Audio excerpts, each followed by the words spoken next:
Welcome, ladies and gentlemen. Adam Green here with knowmorenews.org. Today is Tuesday, November 17th, 2020. Thank you all for joining me. Today I'm joined by my guest, Mark Collett. Mark is an author, cultural commentator, political activist, and founder of the Patriotic Alternative Party in England. He's also the host of the video podcast show, The Patriotic Weekly Review, on DLive and BitChute. All his links will be down in the BitChute description below, that he co-hosts with his associate Jason Cohn, who apparently needs some more critical race theory indoctrination to remedy his lack of white guilt. Mark has been at the forefront, courageously opposing Zionist and communist tyranny and the anti-West agenda for over 2 decades, and he is highly respected in the alternative media and nationalist circles for his articulate, insightful analysis, and he's feared and targeted by the authoritarian tyrants for courageously confronting these taboo and important issues. Mark was banned from Twitter last week, where he had 60,000 followers. He's a family man with a young baby girl and has always been a gentleman and very kind to me. Mark has had me on his show several times, including inviting me on a few weeks ago after my YouTube channel was banned, and he also joined me earlier this year on my channel after his debate against 5 Zionist Jews, where he dominated them all so bad that they deleted the video in shame. Everyone, please welcome Mark Collett. Thanks for being here, Mark. Well, thank you for inviting me on. It's always a real pleasure being able to work with you, Adam. You yourself are a tireless crusader against this Zio tyranny and against the creeping communism, which is, I was going to say, slowly taking over Western nations, but it isn't so slow anymore, is it? Things are moving very quickly. On a daily basis, we are seeing our rights eroded at a level that is really unprecedented. I mean, just here today in the UK, they have announced that in Scotland, there are going to be 2 tiers of lockdown. It's a multi-tiered system where people will be arrested if they try to leave the area that they have been locked down to. This is something that we've never seen before in the UK, and it's something you would expect to hear about in a place like China or the old Soviet bloc. But no, this is happening here in the UK. This is meant to be the land of the free, the land of freedom of association, freedom of movement, freedom of speech. And what is very telling is that whilst we're locked down in our homes, whilst we're not even allowed to leave the areas we live in for fear of arrest, thousands upon thousands of migrants flood in every week and are housed at our expense. So whilst there's freedom of movement for those invaders coming to our nations, there is no freedom of movement for the people paying to fund that invasion. And we are paying. The taxpayer is the person funding this invasion. Absolutely. Tell me, how has it been since the Twitter ban? I mean, you've been on there for years. You built up quite a following with 60,000 followers, and for them to take that away with all the other censorship going on must be a huge blow. It's a massive blow, and I can't say that it's something that I've taken lying down. It's not something that I've taken easily either. Having 60,000 followers is a huge number, but it's not just the followers, it's the reach that Twitter affords you. I had around usually between 10 and 12 million Twitter views per month. So that's huge. That's 10 million people to 12 million people seeing what I was saying. And what's more, if you Googled Mark Collett, the first thing you would get would be my Twitter, and it would be my most recent tweets. And since I've been removed from Twitter, my appearances on Google have dropped dramatically. I was down 94% last week. 94% reduction in people finding me on Google because I've been taken off Twitter. And to this day, Twitter still haven't emailed me. They haven't told me why my account was taken away. They haven't responded to my appeal. They haven't even told me how I can appeal. I've found the appeal page, but as they've not told me what I've done wrong, how can you appeal against something when they've not even told you what you've done?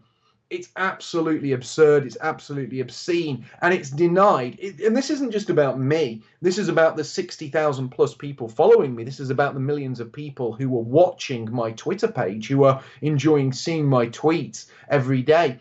And you've got to remember, I've been retweeted by senators, by people in the House of Representatives. I've been retweeted by Donald Trump Jr., been retweeted by media pundits, celebrities all over the world. It wasn't a small account. It wasn't a backwater account. And it's absolutely scandalous. And I've been building it up for 4 years. It's taken a lot of hard work. And for all of that to be taken away without even being granted the right to appeal, without even being sent an email saying, look, we've taken your account. This is the tweet in question. Absolutely absurd. And this is what's happening to us. This is what's happening to many people, because this isn't just about me. This is about many other people that this has happened to. It's about the truth. It's not about us. It's about people being able to tell the truth, or even being wrong, but being have the right to speak your mind and be wrong. Exactly. And I think since my account's gone, I think Trump's, her name's Sydney, isn't it? The woman, I forget her last name, but she's representing Donald Trump in this case of electoral fraud. She had her account suspended the other day for simply talking about the legal case that she is heading up. This is scandalous. What you've got here is a situation where we are all trapped in our homes. We're trapped in our homes. We can't go out. We can't organise. We can't actually go and talk to each other. We can't arrange political meetings. We are essentially in golden cages. We're sat in our houses, but these houses are nothing more than cages. We can order what we want off Amazon. We can be good little consumers. We can watch all the Netflix and Hulu that we like, but we can't go out and speak to people. The place where we speak to people, the new public square, the new town hall, is Twitter, it's Facebook, it's YouTube. But they can remove you from the new public square with the push of a button. And at one point, they had these rules.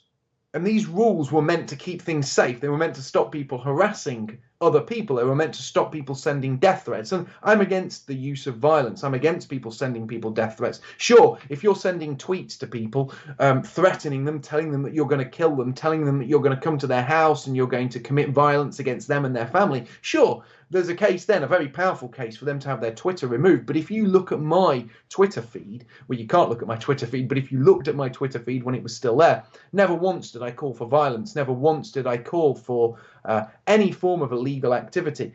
I just spoke the truth. I just made political points. And all of those political points were legal to make in the UK, or I would have been arrested. I've not been arrested for any of these things. What I was saying was completely legal, above board, non-violent political discussion that they didn't want. So I've disappeared down the memory hole. And now I don't appear on Google searches for that. People can't find my book. They can't find my website. This has massive, massive ramifications for me. And it also has ramifications for 60,000 people who wanted to hear my takes and wanted to hear the truth. And I think I wasn't the first. I won't be the last. And I would say the next big account to go on there will be Nick Fuentes. Just wait. They will be targeting him soon because he's hitting a critical mass. He's getting around 25,000 people watching him here on DLive. He's got 121,000 Twitter followers. He's now going out into the real world. They will be coming after him very soon. I agree. Hopefully that doesn't come true. But, you made so many good points there. I think that it's scary how censorship has become so ubiquitous and where everybody's being acclimated and like, that they're celebrating it. It seems like the media has, and the Marxist professors have indoctrinated half the country at least to want censorship and to not value the freedom of speech, the number one most important thing about being an American. And, we had 4 years of Trump. What did he do to stop any of this? Everybody got censored under Trump. All of his supporters got censored. And really, I think he endorses censorship if it's of Zog and anti-Semitism. But we need like a net. How easy would it be for Congress to have a net neutrality like algorithm where algorithms have to be auditable by third parties, be open for people to investigate, to make it illegal to boost up authoritative sources and suppress independent creators. And you know, with your stuff, with your tweets, not only did you know, you're not some just irrational hatred online. You're not being over the type and like archetypal, you know, villain. You're being optical, and they don't even give you a reason, a violation that you, a rule that you broke. They don't show you the tweet, and then now they can bury all your tweets, all your history. They'll get rid of all your YouTube videos, and then they'll put up their, you know, you'll show up on the internet, which is the new public forum, and it'll just be, oh, I'm banned from Facebook, I'm banned from YouTube. You go search my name on YouTube, you find ridiculous tiny pages attacking me with nonsense. No more news exposed. That's all you can find on Facebook and YouTube. The Google search results, it's, you know, Zionist billionaire funded canary mission that does that pays all these organizations that are paid by billionaires and millionaires that have whole staffs, and their whole job is about censoring people like me and Mark and others. Family men, single people, single voices, and they just, you know, they have to censor us because what we're saying is true, and they can't let it get out, and they can't fight a unrigged game on an even playing field. Yeah, that sums it up for me perfectly, because when I first came onto the internet, you've got to remember my background in politics is what I call real life politics. It's putting out leaflets, it's knocking on doors. I've stood in plenty of elections as a candidate at a local level. I've done all of that. And then I came onto the internet in about 2016 after the Brexit vote, because when it was Brexit, I was out there, I was on the street, I would drive around in my car, take people with me, would get out a store, would give people leaflets, we'd talk to people. We were the ones in Leeds, we were the ones in North Yorkshire, we were the ones driving about to the East Coast, putting out these Brexit stalls and speaking to people. And I came onto the internet, and the internet was all about freedom of speech back then. And YouTube was meant to be this open playing field, this place where different ideas would be discussed, where people from different sides of the spectrum would go head to head and debate. And I was part of some of the biggest debates, the biggest discourse on that platform. I remember when Warski Live was the place to be. I debated Halsey English and a guy called Tom Luongo, wiped the floor with them on the JQ. I debated 4 different representatives of the Israel advocacy movement, wiped the floor with them. And it was all about discussion, but we were winning. And we weren't just winning, we were smashing these people. We were humiliating them, we were trouncing them. And normies were saying, oh my gosh, and my videos were hitting record numbers. Look, I'm just a guy making videos in Windows Movie Maker, and people are going to laugh because it is pathetic. I make them in Windows Movie Maker, I record them in Audacity, I plop in some slides because I'm a graphic designer, so I can make the slides okay. I've got good graphic design software, and I plop the slides in, I do little transitions. It's something that kind of you'd think your dad would do. But these videos were getting over 1 million views. I was getting in everyone's recommended list. People were loving them. People were sharing them all over the internet. Again, you had sitting politicians over in America recommending these videos. You had people saying, go and watch this guy. He's talking sense. He might not have the best video making skills, but he's talking sense. And I'm winning the war. You can see this. I'm actually taking on the system. I'm debating people within the system. I'm producing videos critiquing their narrative, and people are loving it. My views on YouTube were going through the roof. I was getting 1,000 new subs per week. Then all of a sudden it comes to an end. I'm getting 10 new subs a week, and then they're taking 12 away from me. My videos, which were getting 35,000 views in a couple of hours, are now struggling to hit 5,000 views in half a day. What? Because they designed an open platform where we could do battle. And when I say do battle, I mean in the arena of ideas. And we were winning. And that's what they didn't expect. They didn't expect us to come out swinging, talk the truth, and for people to actually want that. They expected everyone to want the liberal, poisonous, progressive, Zio-friendly lies, but people didn't. They wanted the truth. So all of a sudden, it was Plan B. And Plan B was to take away freedom of speech. It was to ban our side of the debate. So now, the few people who do see my videos say, You know what, Mark? I watched one of your videos the other day on YouTube, and in the recommended list on the side, it was stuff that was absolutely opposite of your video. And then you see what it is. And I look through my old videos, stuff that's been on there for 4 years, taken away, strikes for videos where I'm just saying, you know what? I don't think drag queens should be allowed in schools. I don't think we should be sending drag queens and sexual perverts into schools. No, you can't say that anymore, Mark. I talk about mass immigration. You can't talk about that anymore. Why? All these things are illegal, and I'm just putting forward an argument. I had a video on there that had been seen by, I think it was nearly 200,000 people, and it predicted that the LGBT agenda would lead to the normalization of child abuse. Now what have you got? You've got child porn being streamed on Netflix. I predicted this years ago. I talked about where this was heading. Video down the memory hole.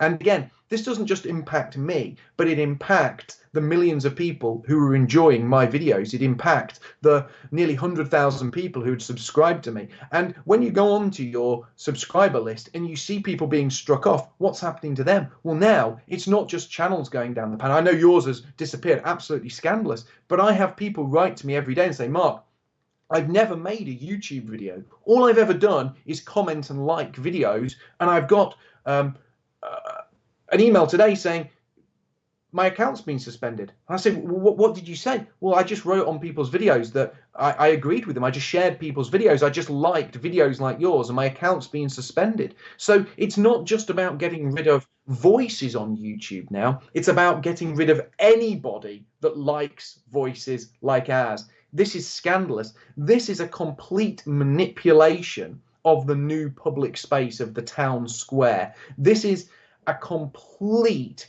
scandal. And what you're seeing now is not just manipulation like you used to in the mainstream media, because one thing you've got to thank Donald Trump for is Donald Trump made it acceptable to call the mainstream media fake news. He dealt a blow to the fake news media, the biggest blow to the mainstream media that anyone has ever dealt post World War II. That is undeniable. But I think the media did that themselves. I think before Trump, sorry to interrupt, but I think the media was already losing credibility even before Trump, and Trump maybe says the left-wing news is fake, but then he loves Fox News. I get they're turning on Fox News a bit now, but he still loves Tucker and Hannity and some of the people there. But he loves Fox News and Hannity, so I don't see that as exposing fake news. Only kind of just exposing the other side of the news.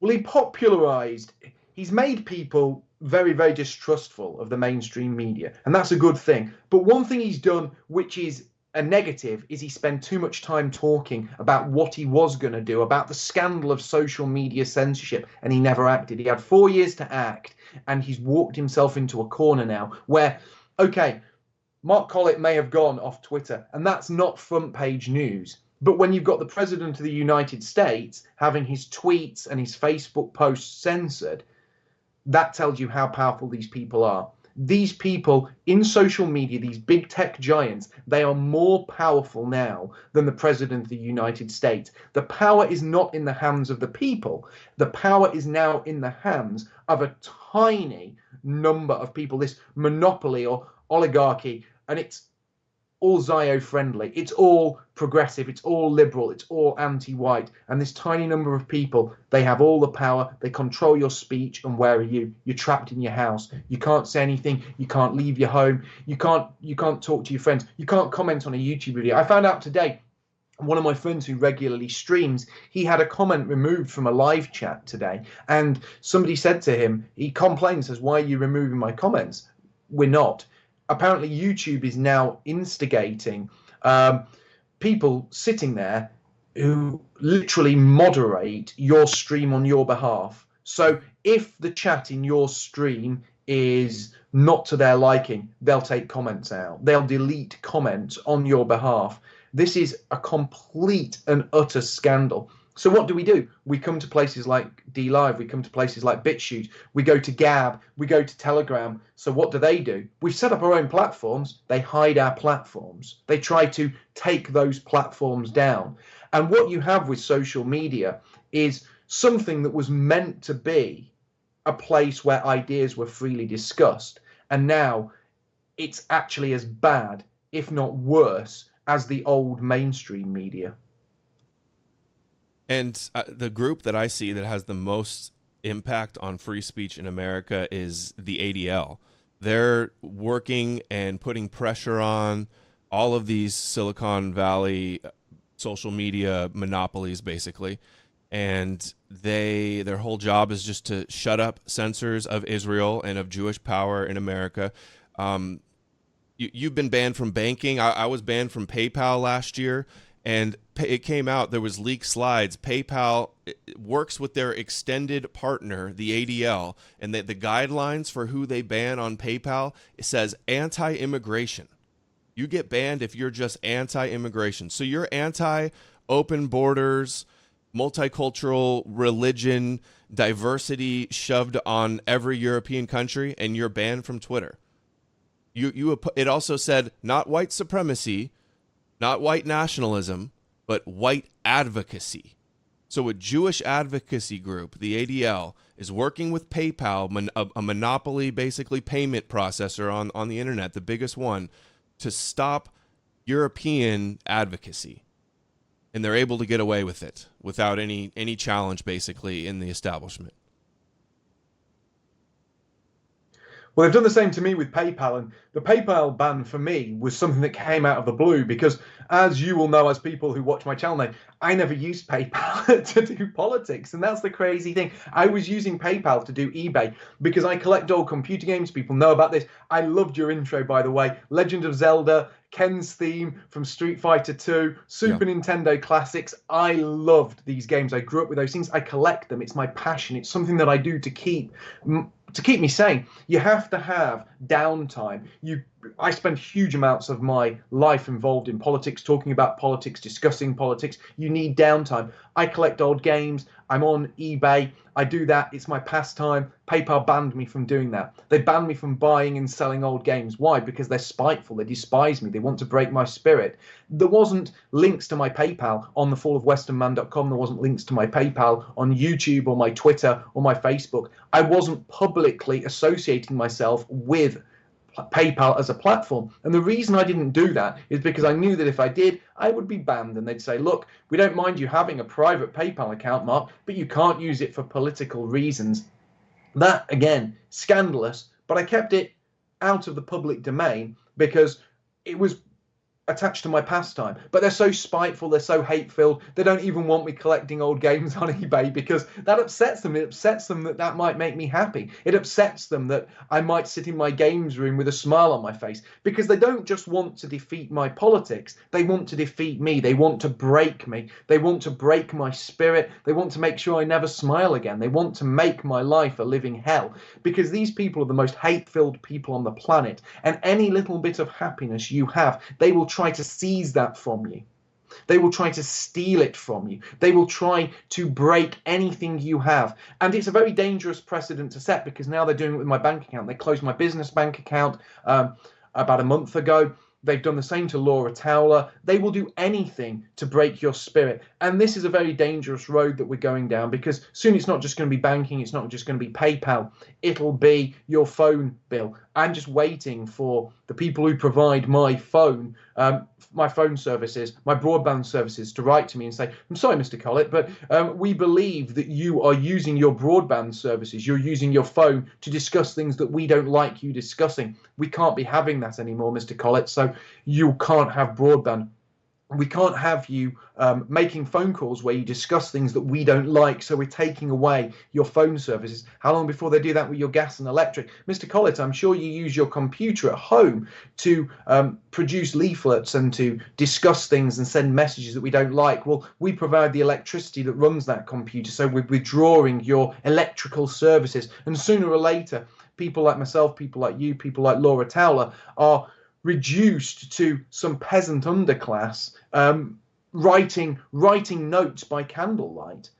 What can you do? That is what they're building to. They're building to a system which is very similar to the social credit system in China. But instead of being controlled by the state, it will be controlled by big companies. And this is a message to anyone living in the UK. If you think the Conservatives are going to get you out of this mess, when the Conservatives were running for office at the last general election, shill nationalist parties like For Britain and Britain First, they couldn't get enough of Boris Johnson. They couldn't get enough of the Conservative Party. Britain First wanted to go and provide security for Boris Johnson. They told everyone to go and join the Conservative Party. Absolute madness. For Britain were talking about how great Rishi Sunak and Priti Patel were and how they were going to get a grip of immigration. The Conservatives are the worst thing to ever happen to Britain. We've got record immigration. We've got unbelievable restrictions on free speech, and now they're floating the idea of attaching tracking devices to every car in the UK to charge you per mile for how much you use your car. You go to the shops, they're going to know you've been to the shops, and they're going to charge you for it. This is an absolute scandal, and there has to be a pushback against this at every level. This is not the time to get depressed. This is not the time to get beaten down. This is not the time to be crestfallen. This is the time to be defiant. This is the time to push back. This is the time to say, we've had enough. This is the time to grit your teeth and to go all in against these people, because it's now or never. In peaceful ways, obviously. Obviously, completely peaceful. Anybody that would do something violent would completely play into their hands and is immediately suspect that they were a wind-up doll. Just like it's undoubtedly they're flooding the comments everywhere on YouTube and BitChute and bot accounts and Hasbro Unit 8200 trolls that are putting out psychological warfare to over-the-top hateful things to attack legitimate content creators, all types of stuff like that. Yeah, and we must never, ever stoop to violence. Look, if you've got people who are rightfully angry, that is fantastic. You have the right to be angry. You have the right to be furious about the way they are treating you. That is your right. It would be insane if you weren't angry. And all these people who sit on the sidelines say, oh, you shouldn't be getting angry. You shouldn't hate your enemy. No, no, no. You have the right to hate those who want to destroy you, and you have the right to be angry about injustices. But if you have people in your groups who are threatening violence, who are floating violence as an idea, who are talking about terrorism, those people are feds or complete and utter wrong-uns. And those people need to be rooted out. Do not talk to them. Do not listen to them. Get them out of your groups. They are either feds or they are people who are doing the feds' work for them. Everything we do has to be beyond reproach. This has to be legal. This has to be political. This has to be community-based.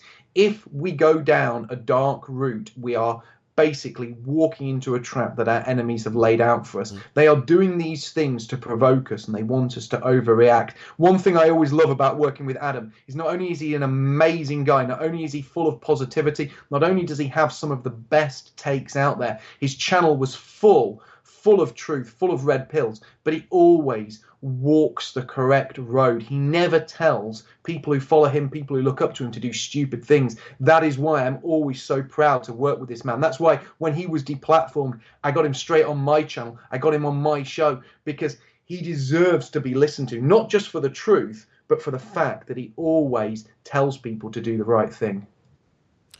Thank you. Well said, Mark, and thank you. You're always too kind.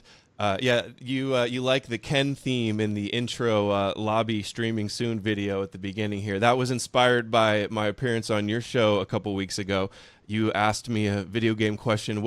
Who is my favorite Street Fighter 2 character? And I just, the first one that popped in my head was Ken, which was the white guy with long blonde hair. You know, imagine my shock. And so that's the Ken theme at the beginning there. It's very nostalgic and gets me pumped up for to do these streams. But you know, you made so many good points there. You know, I think it's very clear that people understand that the Jews believe religiously their arch nemesis, their ancient hatred for their biblical enemy is Amalek, and that is anybody that basically modern day, anyone who's anti-Semitic, anybody that opposes or exposes or resists their psychopathic supremacist Zionist agenda. And they will ruthlessly, through deception, do anything to completely destroy. They are commanded to destroy, blot out the memory of Amalek and Edom, who will be destroyed. And we're gonna play some clips later on if we get to it before time. But it is literally in their prophecies to destroy the West, Christianity, and Europeans. They've got blood libel out for our people, and I think this is where so much of this originates at the core. And just this last week, I saw. All it takes is a complaint. Some girl on Twitter goes, "Oh, some Proud Boy is renting an Airbnb in Washington, D.C. to go to a protest." Airbnb immediately cancels his reservation and kicks him from the platform. Just on a complaint. All it takes is some triggered SJW, hall monitor, retard to send a complaint, an email, an at on Twitter, and then these giant corporations with no repercussions just get rid of you. It was when I got the email from my YouTube channel, it said, "We received a complaint." And the day before, this massively funded, I'm not sure how massively, but they're supported by all the mainstream media doing stopantisemitism.org. They're doing panel discussions with the anti-Semitism czar, the federally funded program to stop anti-Semitism with any criticism of Jews worldwide. But just a complaint. And they go, "You're in violation. Don't tell me the violation." Whole channel's gone. 6 years worth of work, 16 million views, hundreds of videos. And it is completely normal. The point that's so important there is we have the moral high ground. We have the truth here.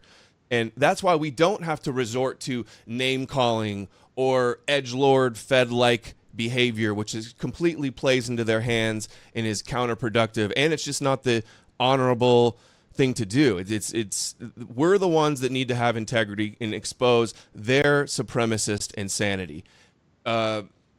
It's normal to quote. They use the hate term so much. "Oh, you're hate speech. You're a hate group. That's a hate crime." Well, they hate free speech, which is the foundation of America. Well, they hate European people, and it's acceptable all over the media and promoted and in the governments and everything. It is a moral thing to quote hate or oppose detestable beliefs that are dangerous and a threat. Back to you. It absolutely is, and I'm really sorry about your YouTube channel. Your YouTube channel was incredible, and you said something there that just needs to be underlined.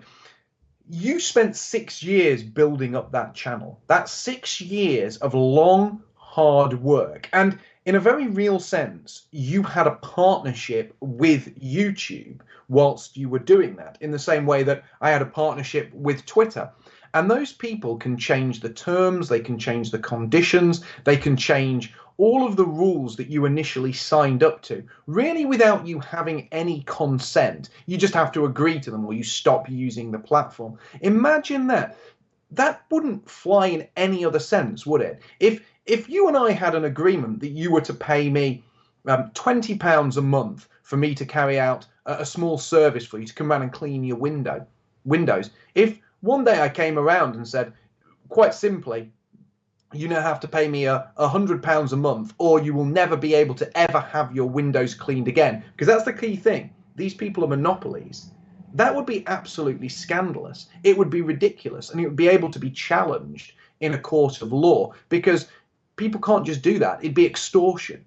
But that's what they do. You have to use their platform. There is no other platform but YouTube. Yes, sure, there's BitChute, but BitChute's hidden. It's shadow banned. It's being attacked on a daily basis. And the Google Play Store, the Apple App Store, they're now refusing to stock any of the apps so you can use it. You have to use it through a browser, which is clunky, which is ridiculously unfair. This is a monopoly. This is a complete monopoly, but not just a monopoly on streaming. It's not just a monopoly on video hosting. It's a monopoly on information. It's a monopoly on knowledge. And they're doing it in a way that you can't challenge because they're so big, they're so powerful, they have so much money, and they have the backing of the entire system. They have the backing of the courts, they have the backing of politicians. And if you went and tried to protest against them, it would be amazing, because you would soon find that Antifa and all these other groups would be tipped off that you were protesting, and they would be out being the first line of defense for these corporations. Because what you're seeing here is something that's completely unprecedented. You have the violent left, you have big tech and the capitalist system, you have the judiciary, and you have the politicians, and all of these groups are working hand in hand, and those groups have sway over the police, they have sway over public services as well. So you add that into the mix, these 5 different groups are working together against the people, and that is a very, very, very powerful selection of groups. Politicians, and throw the media in there as well. You can keep adding to this. This is a massive, massive conspiracy. And the people at the top of every one of those groups, they're the same people. They are the same people. They are a mixture of powerful Jewish individuals and white liberals for the most part. And they work together to bring about this shift towards communism. And people keep saying we're sleepwalking into a communist state. We're sleepwalking into a communist state. Well, we're not walking anywhere. We are actually now sprinting into a communist state because this is happening so quickly. Now, you and I will both understand this, but we came onto YouTube at a time when YouTube was filled with a vast amount of stuff. And I was actually talking to my woman about this day. We went for a walk with my daughter, and I was saying to her, I quite naively thought when I went onto YouTube in 2016, wow, because if you were to lay the political spectrum or try to lay it on a flat line and say, well, some people are to the right of you and some people are to the left of you, to the right of me when I came onto YouTube was a huge amount of material. You had edgy music with millions and millions of views. You had sort of shows like Ethan Ralph's Kill Stream. You had the whole blood sports movement. You had people discussing a vast, vast range of different things. And here I was in the UK thinking to myself, well, I'm making videos talking about the way Islam or Muslims in the UK are given favour when it comes to the benefit system, literally reading legal documents saying this is being done, and this is completely legal to talk about in the UK, a place which already has restrictive speech laws. I'm thinking to myself, well, I'm going to be well within any boundaries here. And 4 years later, YouTube is being completely taken over. And when did the shift start? As soon as they announced Susan Wojcicki as their new CEO. As soon as she was made CEO of YouTube, what changed? Everything changed. And I remember when she was announced as the head of YouTube, I was debating Halsey Jr. and Tom Luongo, that more or less a few days after, on Andy Warski's channel. And Andy Warski's channel received a strike. They were banned from streaming, and we had to do it on a backup channel. And that was a real shot over the bows, that was, because almost as soon as she got in, debate channels, blood sports channels, truther channels, all started to receive strikes. And now, what is YouTube reduced to? I'll tell you what, I went on YouTube the other day because I was looking for a clip. There was a very famous clip going round when Ruth Bader Ginsburg died. And it was of a woman sat in a car going absolutely mental and having a little bit of a breakdown. And I remember seeing it and laughing. And I didn't know, I wasn't actually sure whether the woman was really doing this on purpose. She didn't look sort of like a hideous lefty type, actually. She was quite a sort of a normal looking woman. I sometimes I don't know if people do this just so they can go viral for some reason. So That's they can a good be idea. I on should the try that. Yeah. So I was looking for this clip because I wanted to show it to somebody. And when I typed in Ruth Bader Ginsburg meltdown, there was lots of results. And every result was a loving obituary from the mainstream media. This particular clip, I couldn't actually find it. And I'm thinking to myself, if back in 2016, I was looking for a meltdown video where some leftist went absolutely crazy and went insane, you put that into YouTube and there would be probably hundreds of videos, hundreds of re-uploads of the clip, remixes, songs about it, independent content creators discussing it, laughing about it, reaction videos to the meltdown. I couldn't even find it.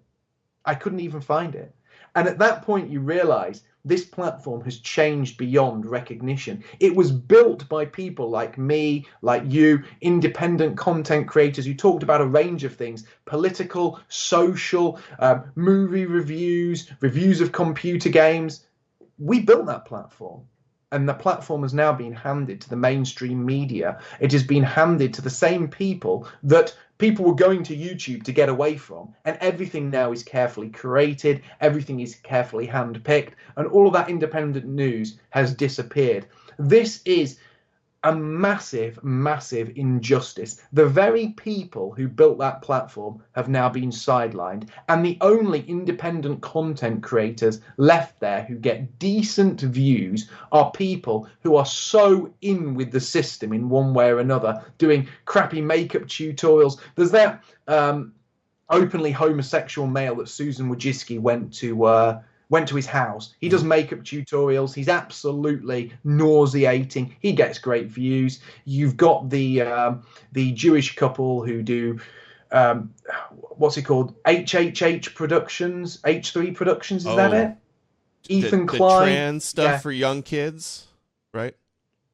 He does the H3 podcast with his wife. They've got a massive mansion. They're absolutely minted. They still get plenty of views. So basically, YouTube is now mainstream media plus a tiny number of curated and rubber stamped independent creators who aren't really independent at all, but speak exactly what they want to say.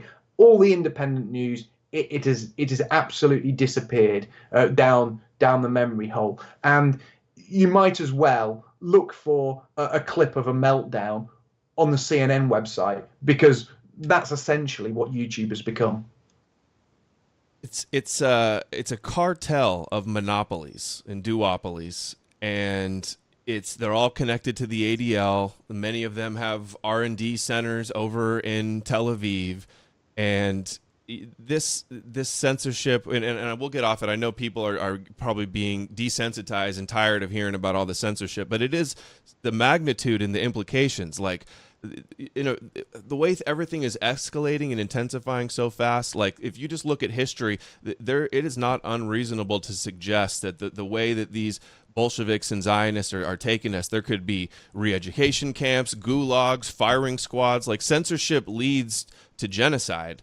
And the way that like the terms of service on YouTube, it says their hate speech is, quote, inciting hatred to any religion is one of the things. So that's just like assuming that there's no religions out there that have detestable beliefs. So if I expose the accurate, truthful, using their own documents, supremacist, genocidal, psychopathic beliefs of the Kabbalist and in the Zohar and the Talmud and Torah and all that. So if I show hateful rabbis saying that he wants the Goyim to bow down and that they're here sent on earth as aliens to conquer us, and then people hate seeing that because it's a threat to them. They use the word hate, but you can use any other word besides hate. Oppose, detest. There's a million of them. And so we're not allowed to criticize religions that are, and they just have a pass now. It's okay to criticize ridiculous beliefs, but not on YouTube, apparently. Well, this is something that's very, very interesting, because the fundamentals of the race legislation in the UK were based around the idea that you can't help your race. They were based around the idea that you are born a particular race. So if you are of African descent, you can't help that. If you are of Japanese descent, you can't help that. If you're white, you can't help that. That's just how you are born. You have no say in your racial characteristics. They are something that are predetermined. It is something that is determined upon, basically, on conception. It's your genetics. You can't change your genetic makeup.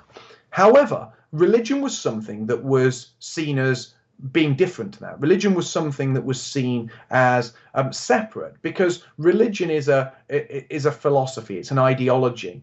It's theology. It's something that you believe in. It's something you choose to believe in. You read a religious book and you decide that is what you believe, and you commit yourself to that particular religion. It's something you can change. You can decide to be a Christian, you can decide to be an atheist, you can decide to be a pagan, you can decide to be a Muslim. You can take on the religion of your choice. And when you choose a religion, you can choose one of many factions. You can choose how you interpret that particular religious book or that set of religious texts.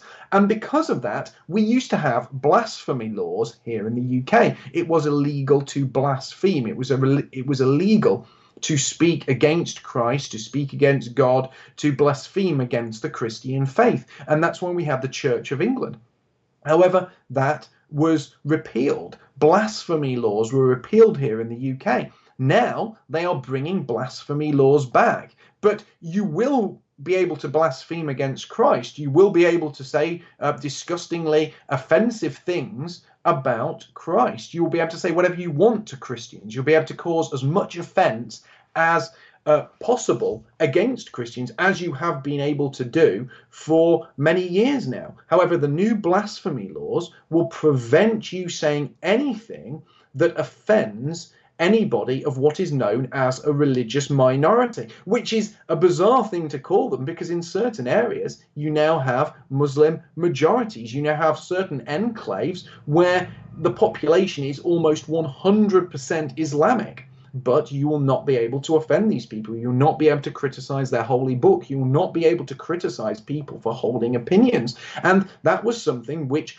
under a free society, people were told you will always be able to criticize other people's ideas. You'll be able to criticize other people's beliefs, and you'll be able to criticize people for holding such beliefs, because it is not something you are born with. It is not something genetic. It is something you get to choose. This is a very dangerous road that we're going down, and these protections won't be evenly rolled out. They won't be rolled out to Christians. We already see this in the way that Muslims are dealt with. If you are a Muslim in the UK and you say, I don't want to work at this company anymore because I have to sit next to a woman, and I am not wanting to sit next to women, well, you can walk out of the company, you can quit, and you can go on benefits. However, if you as a white man were working for a company, say you were a Christian, say you were an atheist, say you were a pagan, and you said, do you know what?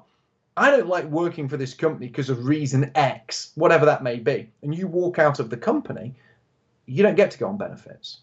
Why don't you get to go on benefits? Because the Conservatives changed the law stating that if you quit a job, you were not allowed to go straight onto benefits. You could go onto benefits if you were sacked for certain reasons, if you were made redundant, but not if you walked out. And this was to reduce people deciding that they didn't want to work and just going on to benefits. It was to try to get people to stay in jobs. But it's a different rule if you're a Muslim. Now, I made a video about this, about the way that Muslims can basically play the system. And there's multiple ways they do play the system. But now you can't even criticize them for, well, you won't be able to soon, criticize them for playing the system or for their beliefs. It's absolutely absurd. So now we have blasphemy laws by the back door, which are basically going to protect a group of people that are aggressively colonizing the UK and have not only, for the most part, racial differences to us, but have massive cultural differences stemming from a set of beliefs that are completely alien to the Western world. Yeah, I don't know if you've seen me. I always talk about Noahide laws. One of the main Noahide laws is blasphemy, and they consider themselves an extension of the divine, of God, as God's chosen people. So you can't blaspheme or oppose anything they do, and if you do, you're Amalek. And I have a whole hour-long video of nothing but rabbis on YouTube explaining Amalek, and quite frankly, it's psychopathic and genocidal. This story that I saw, this is Euro Weekly News. I'm not sure how legit they are, but they say coordinated raids by European police launched against online hate speech. It is already illegal all over Europe, in Russia, to question the events of World War II, and they are trying to push this anti-Semitism definition that is essentially a form of Noahide laws worldwide. Trump's administration and his Zionist handlers are pushing for this definition worldwide, Mark. They are going to do a complete worldwide shutdown, and it's literally in the Torah, part of their prophecies, Isaiah 25:8. We will swallow up death in victory, and the Lord God will wipe away tears from all the faces of the Jews, of the chosen people. And the rebuke of his people shall he take away from off all the earth, for the Lord hath spoken it. Hear that? Rebuke of his people shall be removed from the earth. That means removing anti-Semitism. That to them, that means the light getting rid of the darkness, the Jews getting rid of the anti-Semites, because they believe we are born anti-Semitic because of this psychopathic Jacob Esau story.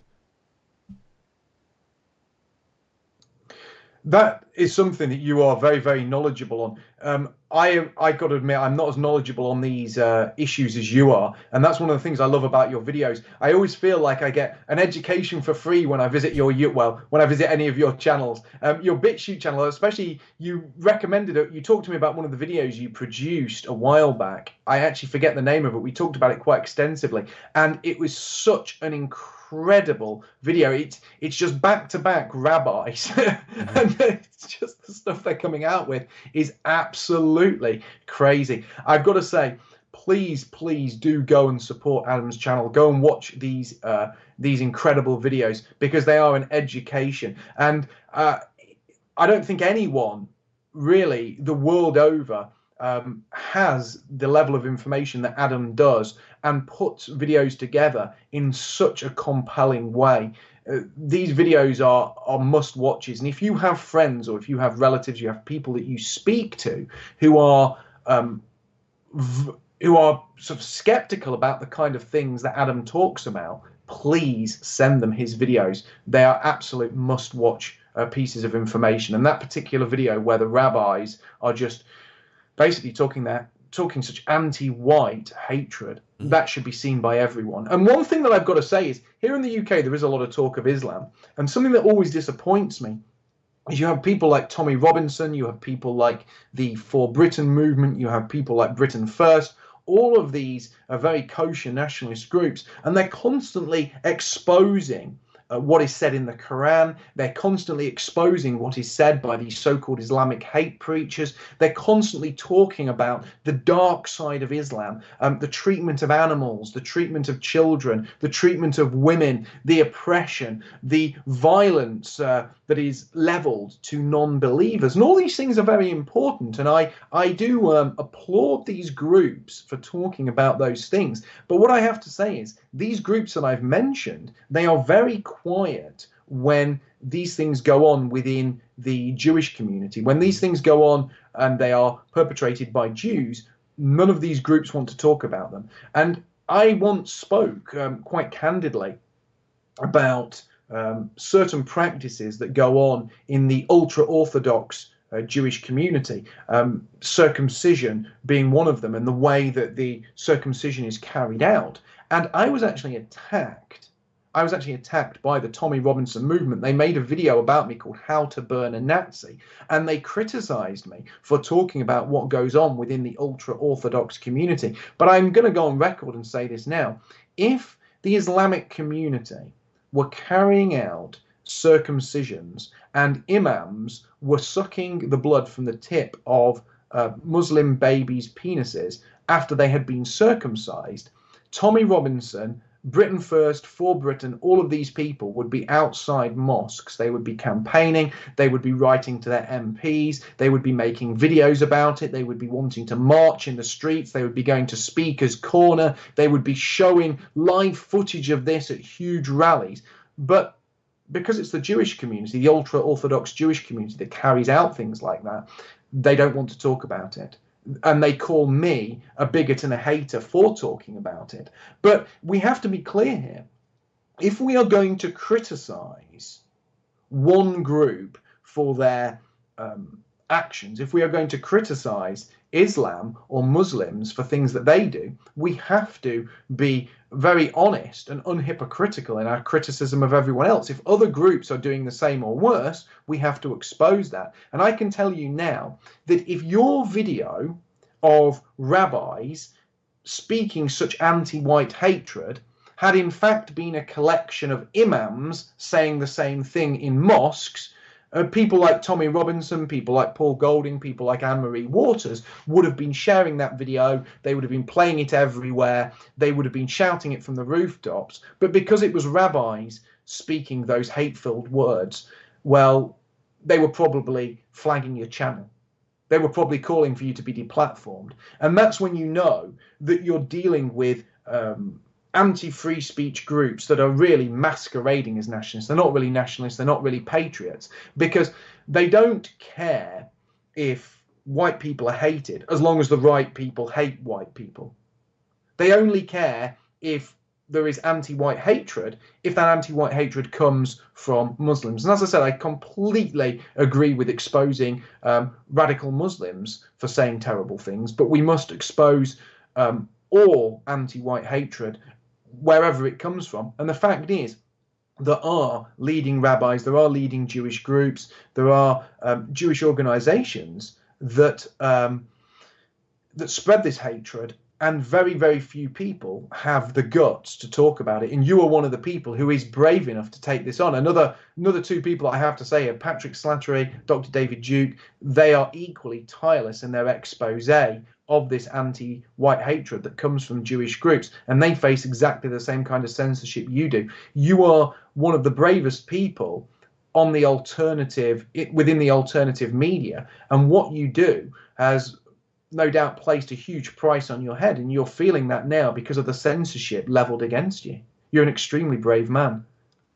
Well, thank you, Mark. And an excellent point about the double standard, that if these were the compilations of rabbis saying things about the Goyim, if that was imam saying that about Christianity or white people or about Jews, it would be everywhere. Alex Jones, all of the Republican media, everybody would be up in arms about this, but they're not. You actually get censored for exposing the real supremacists. And you mentioned Tommy Robinson. So funny. He raised money from British nationalists. He wants everybody, he's the controlled op to make sure everybody's focused on the clash between Islam. They're using him to instigate the clash and the divide of the two derivative Abrahamic faiths. So the Jews are instigating Christian versus Islam. It's Ishmael and Esau, according to them. And Jacob used deception, and they believe in these end times wars. Well, they'll destroy each other, or Ishmael will conquer Edom. And Tommy Robinson took people's money and then came out with a documentary that was supposed to be about immigration, I believe, and it was called Shalom, about some Jewish guy in England that died and had some racism or something. And it's funny because I was just listening the other day, and I'm going to come out with a video called The True Meaning of Shalom. Shalom translates as peace. And the peace in Shalom is used in a verse where it talks about conquering and imposing the Noahide laws on other nations. So their idea of Shalom and peace is actually conquering the Gentiles. I think it goes further than that. You talk about conquering the Gentiles. It's not just about conquering us anymore. You could talk about the Soviet Union being a conquered land, a place where people lived in chains. And I've talked about this before, and it's quite an interesting point, because the Soviet Union was a grim place. You're talking about a place where around 40 million white Christians died at the hands of these Bolshevik monsters, these Bolshevik murderers. That's a huge number of people. That takes into account the 8 to 10 million that died in the Ukraine during the Holodomor. In the whole Soviet sphere, you had around 20 to 40 million people die. You had a further 60 million people die in China under the Red Terror of Mao.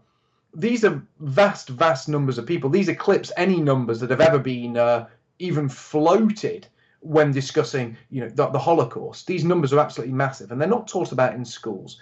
And it's an unbridled terror. And those people were very much a conquered people. But the interesting thing was, the people did endure. And at the other side of it, when the wall fell, the people of Russia, the people of the Ukraine, the people of Poland, the people of East Germany emerged And they were still the people of the Ukraine. They were still the people of Poland. They were still the people of Russia. They were still the people of East Germany. They were still the same people that they were when that wall was erected, and when the great red curtain fell and they lived under that terror. They still emerged as the same people. They were genetically intact. They were racially still of European descent. They still had their blood. They still had their genetics. They were still the same people. And I keep laboring that point. And why do I keep laboring that point? It's because we are not just conquered people. We are not going to be conquered people. We won't be conquered in a traditional sense. We won't just be beaten down. We won't just be placed behind some iron curtain. We won't just see our friends, our neighbors, our family sent to gulags. We will be erased. And what we're talking about here is genocide. We are talking about the complete destruction of a distinct and individual group of people, whilst those people are in their ancestral homeland. So this isn't like a group of white people going somewhere else and being destroyed and being erased by another indigenous group of people through warfare or through famine or through something else. We are talking about a group of indigenous people being destroyed within their own homeland. This is unprecedented. And I'm going to give you some figures now, which might even shock you. In 1950, at the beginning of 1950 in Britain, there was less than 20,000 non-white people. Less than 20,000. And most of those, the majority of those, were born overseas. By 2011, that number, which was once less than, and just 60 years, just over 60 years, had gone from less than 20,000 to around 8.5 million. That is insane. That is genocide. That is demographic change on a planned and unprecedented level, with the sole intention of destroying the indigenous people and turning them into a minority in their own country. And to the UN definition, that is genocide. And now, and that takes the population, I believe that was about 0.04% of the population in 1950. Non-whites amounted for about 0.04% of the population. By 2011, they amounted to over 13% of the population. And in a further 10 years' time, by 2021, which is when there will be the next census, it's estimated that the non-white population of Britain will have risen to around 20%. So you've seen it rise to 13% in around 60 years. Then in a further 10 years, you've seen that go to around 20%. And you're already reaching a point whereby somewhere in the 2030s, you're expected to see white primary age school children in England be a minority in classrooms. This is unbelievable. So even if we do attempt to fight back, even if we do mount some dramatic comeback, some community-based political fight back against this tyranny, this is going to be completely different to what we saw in the Soviet Union, because it's not going to be about people just overthrowing a government, because how can the people overthrow the government when they don't exist anymore? We are literally being genocided. We are being replaced. We're not just being sent to gulags and shot, but instead we are being erased in a very, very real sense at a genetic level. Our people will not be the same in 20 years' time, in 30 years' time. And by 2066, white Britons at current rate of replacement will be a minority in their own homeland. This is unprecedented, but it's not just unprecedented, it is unprecedented evil. It really is. It's genocidal. Here, let's play this clip. This is one of your new Britons, and she's from India, and here she's bragging about that they're winning the demographic war. That they call you an anti-Semitic conspiracy theorist if we talk about it, but then they can brag about winning. The white British population has decreased by 600,000, while the minority population has increased by 1.2 million. So, yes, lads, we're winning. And then they call it they call it a conspiracy theory, while at the same time saying it's happening, it needs to happen faster. Potok, this looks like No, maybe not. Potok at this SPLC has this up on his wall. That's the decline of European people in America, going down from 90% to 62% in 2015. And this is a orchestrated, deliberate, intentional agenda that they have. And it seems like we're getting close now where we're going to be reaching some kind of a tipping point of no return, where decades of media propaganda blaming European men, white men, for all the ills of the world, saying that they're supremacists and they run everything, when it's actually the chosen supremacists, the self-acclaimed chosen supremacists that are behind all this stuff. Oh wait, not that. Here's a little something for you. This is from the prophecy in Obadiah of Edom. They say, I've got a dozen videos in Jewish articles saying that they say the Christian West in America and Britain is Edom. This is what they say. All your allies will force you to the border. Your friends will deceive and overpower you. Those who eat your bread will set a trap for you, but you will not detect it. Is that not what's happening to the West right now? It certainly is. And I've just got to comment on that video because I've got some amazing news for you here that many people on this channel might not have heard about. We have a leaflet because our organisation, Patriotic Alternative, that's run by myself and the lovely Laura Towler, we have a leaflet called White Britons to be a Minority by 2066 or sooner. That's what the leaflet's called. Now, this leaflet has been checked by a solicitor. It's also been seen by a barrister, both of whom have said this is completely legal. A young lad, he's only 16 years of age, called Barclay Walsh. He was putting out these leaflets the other day. He was caught on camera, on a doorbell cam, and putting this out. And somebody made a complaint. And he was arrested the other day. He was dragged out of college. He was taken to a police station. He was held there for hours. He was interviewed under caution. He is now being released. They've raided his house. They've taken his mobile phone. They've taken his computer. They've taken his Xbox, his Xbox One X hard drive. Very, very spiteful, vile people. The police are absolutely enemies of the British people. Why am I saying this? Do I want sympathy? I'm not looking for sympathy. What I'm looking for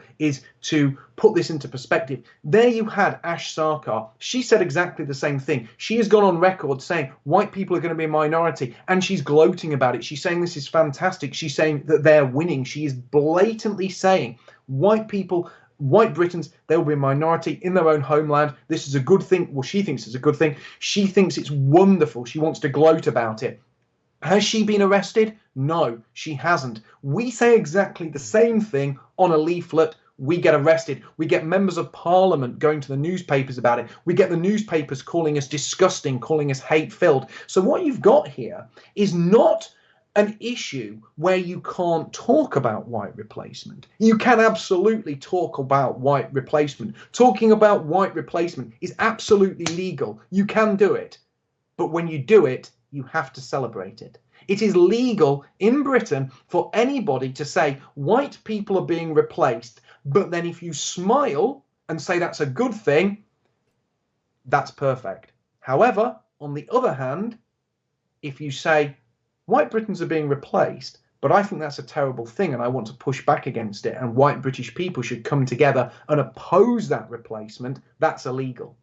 So what we have here is a situation where speaking the truth is only allowed if the truth is spoken in the way that the establishment want it to be spoken. So commentary is only allowed if it is a gushing endorsement of white genocide. White genocide is only a conspiracy theory when those speaking about that genocide are opposed to it. When white genocide is spoken about, but it is endorsed, gushed over, and talked about progress, that is clapped and is completely legal. This is the insane double standard we live in. And on that leaflet, it not only talks about white Britons being a minority, but it actually cites the paper written about it by the Oxford professor who did the demographic study, that carried out the demographic study that talked about this. So it's absolutely true, but we can't talk about it because we oppose it.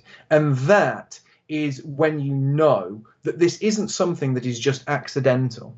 That's when you absolutely know that this is being engineered, that it's not just being engineered, but it is being engineered in such a devious, demonic, and evil way that the people that this is being done to, the victims of this, which is people of European descent here in Britain, white Britons, are not even allowed to oppose their own genocide. This is the insanity of it. We're not only are we being wiped out, but it is illegal for us to oppose the fact we are being wiped out. It is illegal for us to oppose our own genetic destruction. Very well put, Mark. And that my second question was to ask you about your group, Patriotic Alternative. But we're an hour and 15 in. We're almost to the second question. But I'm really enjoying this talk. I think this has been an excellent conversation. I suggest everybody follow Mark and his work. But I've been seeing the last couple of days, people have been posting on Twitter videos of European cities, if just a few decades ago, before and afters in the same areas, and just look like clean streets, happy people, homogenous nation. And we're not talking about America, we're talking about European countries. And then in my own experience, I saw Naples, Italy, and it was just the streets were just lined with people that are just like fresh off the boat from Africa, not even sure which country, just lying the streets, sleeping the streets, selling black market fake goods. It was just absolutely insane to witness that firsthand. Not watching it on a YouTube video of these videos that are coming all over Europe and even some states in America with Black Lives Matter and Antifa and stuff.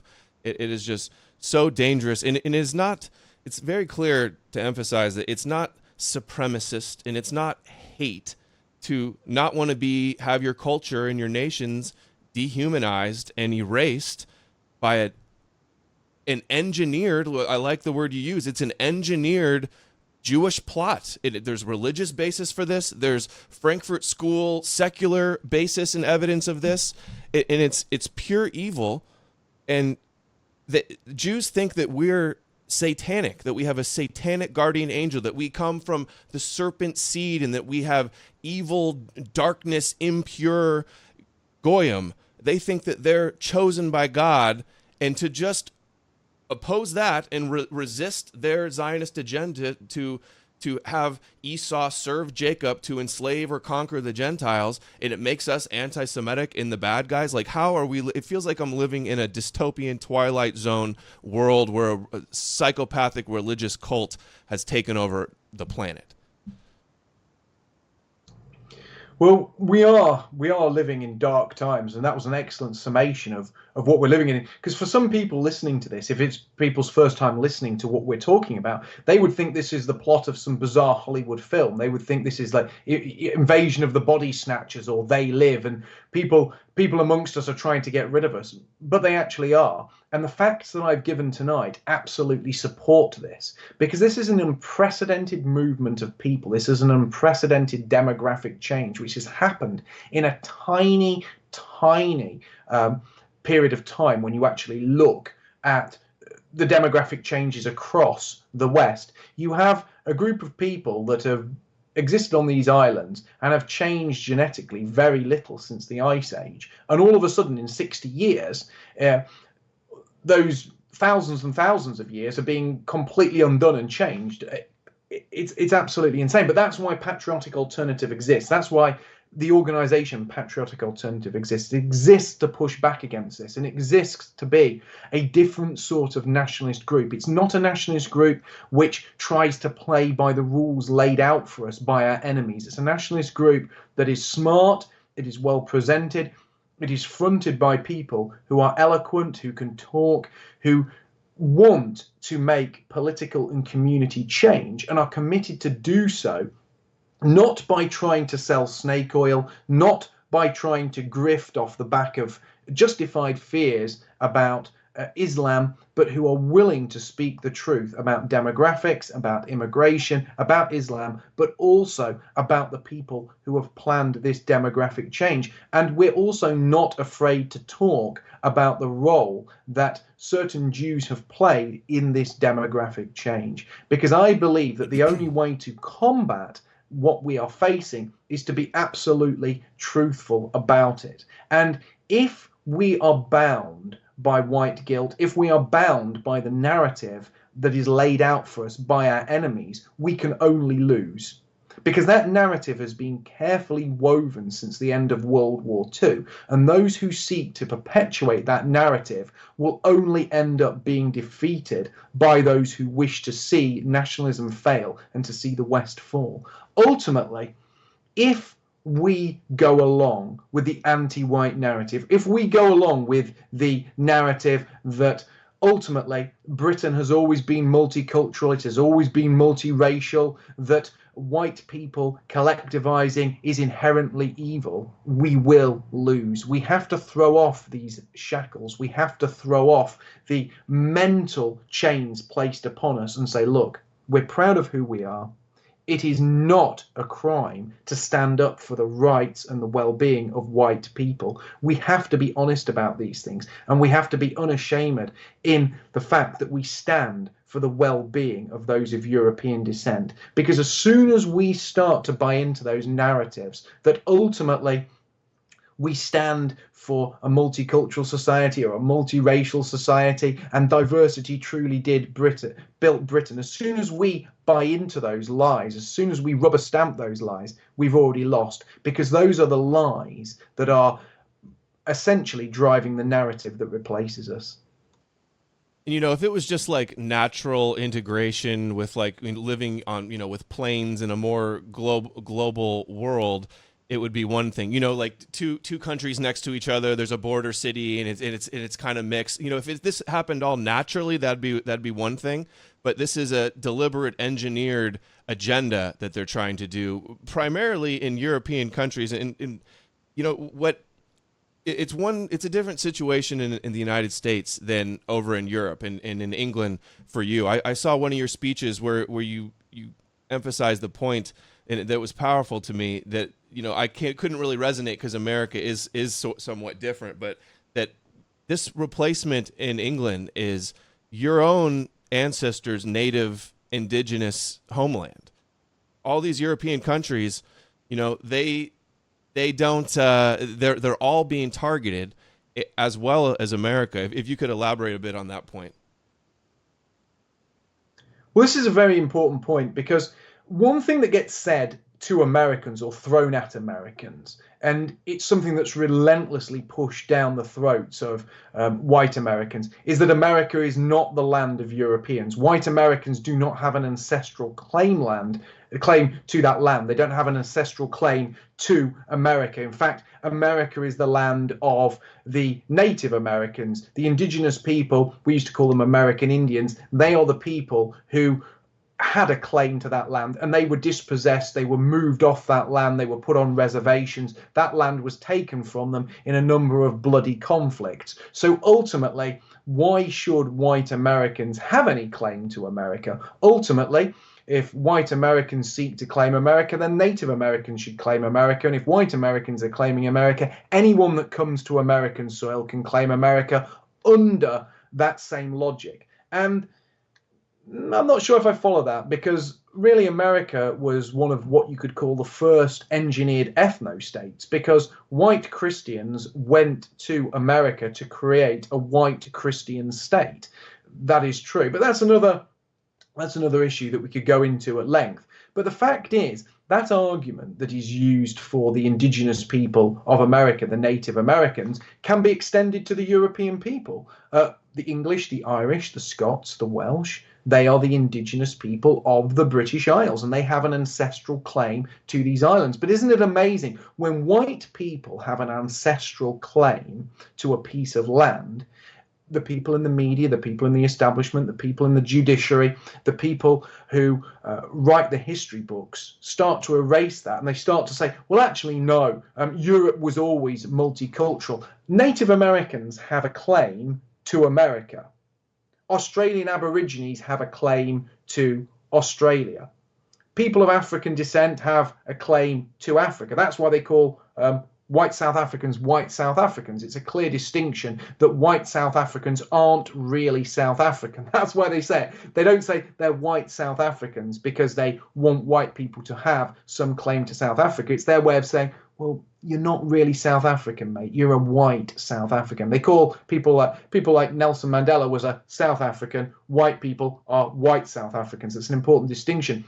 But when black people come here to Britain, well, they're just as British as, you know, fish and chips, as apple pie, as Yorkshire pudding. They're as British as anyone. They can be as British as my family. They can be as British as white people who can trace their ancestry back for thousands of years. Because the amazing double standard is that whilst white liberals, whilst Jews, whilst all those in the establishment give all of these rights to indigenous people all over the world, they refuse to even acknowledge that there are indigenous European people. They refuse to acknowledge that white Britons are the indigenous people. And when we say we are indigenous people, that white people have a claim to their homeland, they even come out with the nonsense. But what is really white? Define white. No one would dare say to somebody of African descent, come on, mate, define what black really means. Give me a working definition of black. Give me a working definition of African. Aren't we all Africans? You know, how could you grade African people? Please define it. You could argue about the semantics of the terms all day. No, but no one would. No one would ever dare say that. And if somebody brought that up, if somebody said to a black man, what is black or what is African, that would probably be a hate crime. But you can actually say to white people all day long, you can't define whiteness. It's because they want to completely deracinate us and make us into absolute individuals, where when we see one of our extended family, when we see our brothers and sisters, we're meant to look at them as just individuals, as complete strangers. Where black people, they actually refer to each other as brother and sister. They see each other on a racial level as extended family. And that is why individualism is only pushed upon people of European descent, because it is another poison that has been drip-fed into our minds so that we are atomized, we are helpless, we are deracinated. We see each other as just other dots out there. We're not actually connected. But that's why we're weak. And that's why other racial groups are strong, because they work as a community and we don't. And when one or two atomized people face off against a community that has in-group preference, the one or two atomized people will always come off the worst. Yeah, it's like two sports teams playing against each other. One team passes with one another and coordinates and works together, and the other one just, you know, tries to shoot the ball every time they get it themselves, you know, is analogy.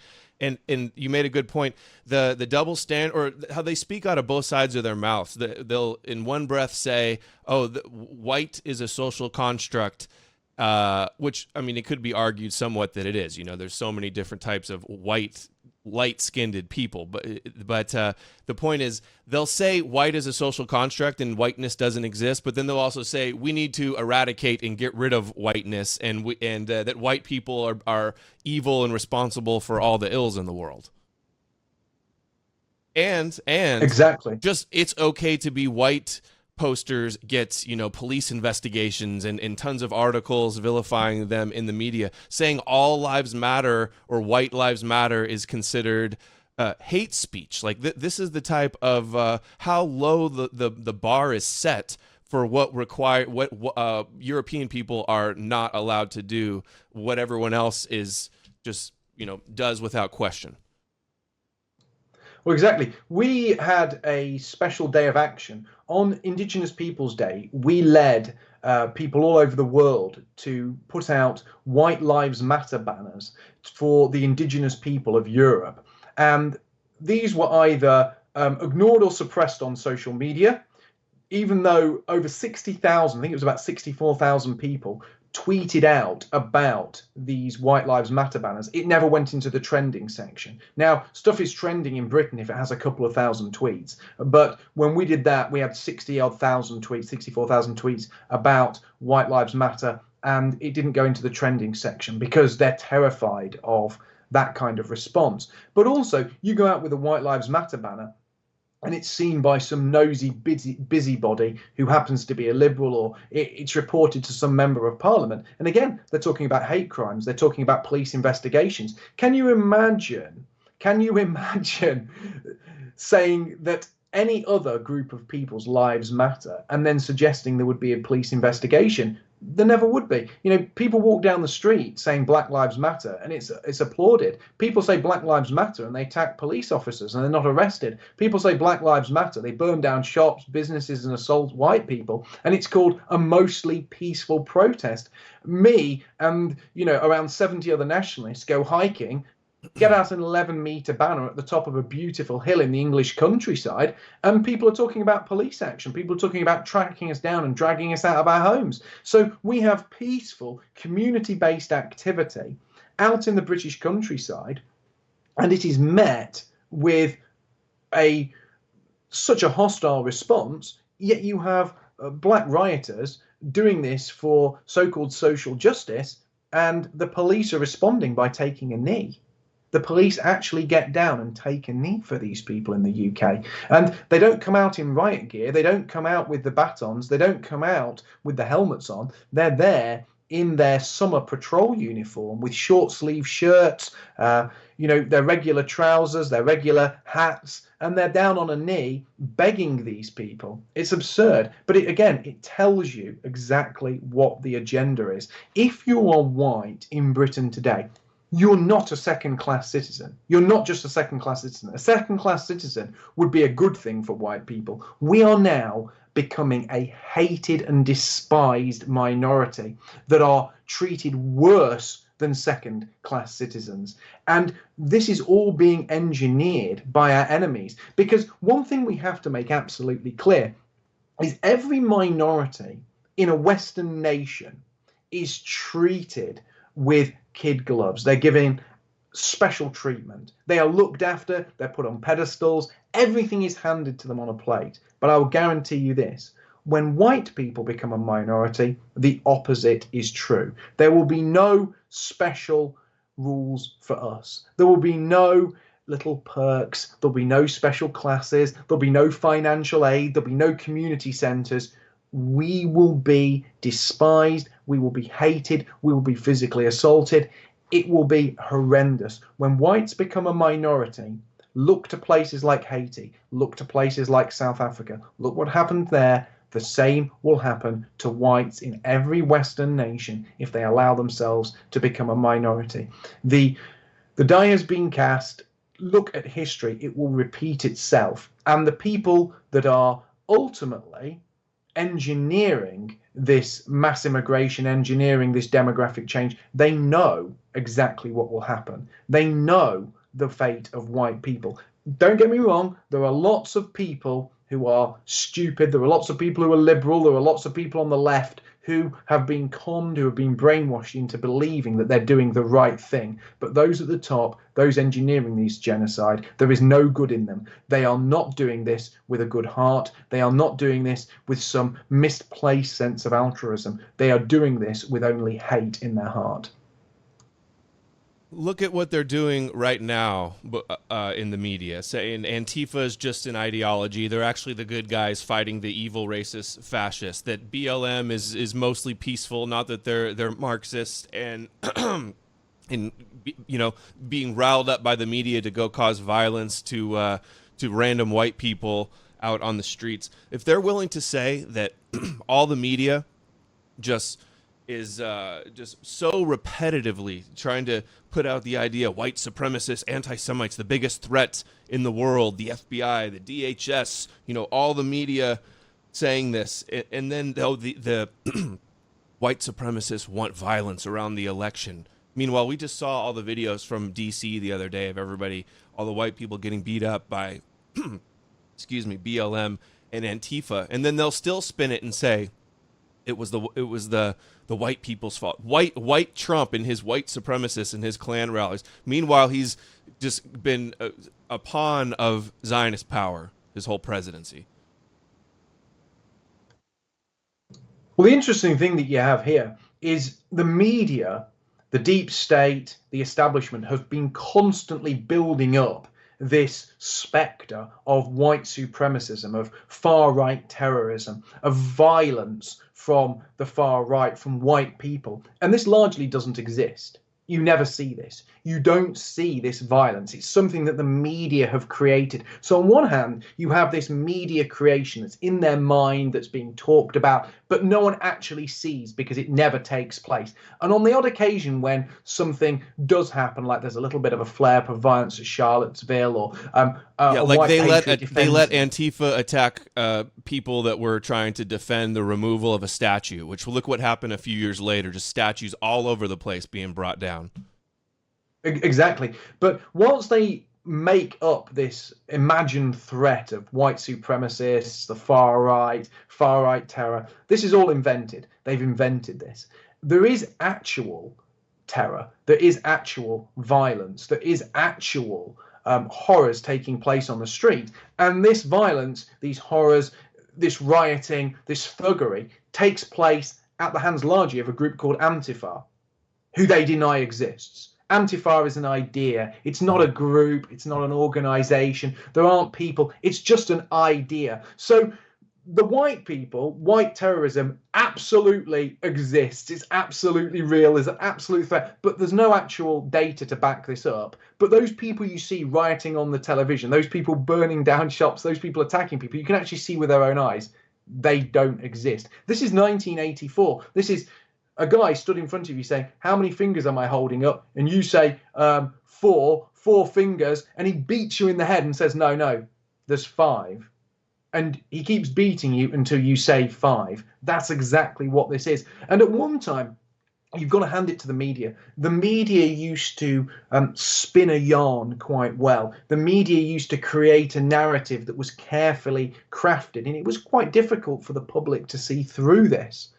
But now the media don't even care. They will stand there in front of rioting mobs and say, this was a mostly peaceful protest. They will stand there in front of a group of people waving Antifa flags with Antifa armbands on, and say, these people behind us that are rioting and burning down shops, they don't actually exist. That is how blatant it is now. And at some point, you might think, this is laughable. This is like the emperor's new clothes. This is like somebody walking naked through the street and everyone shouting, oh, what wonderful clothes he's got on. And that was a children's tale used to illustrate the madness that could befall people. Well, that madness now isn't a children's tale. It's actually being played out. And you have newscasters blatantly doing this. And unfortunately, you do have a reasonable sized number of normal people, the general public, actually buying into this. And it's very, very unfortunate. I don't know what your opinion is of the election in America. I know you're not a fan of Trump at all. I think he has some redeeming qualities. I think he's done us some huge favors. We slightly differ on that. But I do believe there has been mass electoral fraud. I do think Trump won that election by a huge margin. And I think what is going on now is the most blatant turning point in post-World War II history, that elections aren't just being tinkered with, they're not just being interfered with by a biased media, but they are being completely stolen simply because the deep state and the establishment and the media and the social media companies are so confident in their power that they can now just impose the leader they want on America. Well, I think it's a false dichotomy, and either way, Zionist and Netanyahu wins. But I want to back up a second to, you said Antifa is just an idea, and ADL literally on their website says that if you're anti-Antifa, like you have a prohibited circle with a strike through in Antifa, that's a hate symbol. So it's hateful to oppose Antifa. And then they're out of both sides of their mouths, they'll say, out of one side, Antifa's just an idea. They're not an organization. They don't exist. And then on the other side of their mouth, there's all these articles that, oh, it's anti-Semitic to oppose Antifa, and that Antifa's been around since the 30s and the 40s, and they're run by communist Jews. And at DC this week, we saw this. This is the Antifa flag, Jewish anti-fascist. There's many examples of this. And it's like the foot soldier army going up against Proud Boys, which supports Trump, who is also Zionist and was founded by Gavin McInnes, who was working for a Zionist company and rebel media, and goes to Israel and makes pro-Zionist videos. So quite the paradigm that they've got us stuck in here, wouldn't you say? Somebody needs to do a video, don't they, where you've got all these politicians, you've got Biden, you've got the lying media, you've got all these pundits who are just complete morons and idiots, and you need to get them just saying Antifa's just an idea, and that needs to be overlaid with all of these articles of Antifa is Jewish, Antifa is absolutely Jewish. To attack Antifa is to be anti-Semitic, because I always find it amazing that they can just switch so quickly. And one thing that the internet is still good for is it's a massive archive of information, and it's very easy to find if people are lying. It is very easy to find if people have lied or have changed their story. And you see this, really very often with the mainstream media, even down to tiny things. So, for example, they would say about Michelle Obama dazzles in a striking all-white outfit and matching heels. And then they'll say about Melania Trump shocked and appalled the audience with her startling all-white outfit that looked totalitarian and fascist with its overtones. And you're like, you've basically said absolutely opposite things about the same outfit because of who was wearing it. And you see these things. These were the kind of things I would tweet about, and that's probably why they didn't like me, because they were very normie friendly tweets. But you see exactly the same thing being said about Antifa. At one point, Antifa was a proud organization with Jewish heritage and roots amongst the Jewish community who fought fascism. And then the minute it's getting out of hand, the minute it's causing normal people to wake up, it's just an idea. There's no organization. Well, if there's no organization, who's printing the flags? If there's no organization, who came up with a logo? If there's no organization, who mans their website? If there's no organization, who arranges for all of these people to turn up? And this is just so funny. It is a communist front that has been operating. This is exactly what I'm talking about.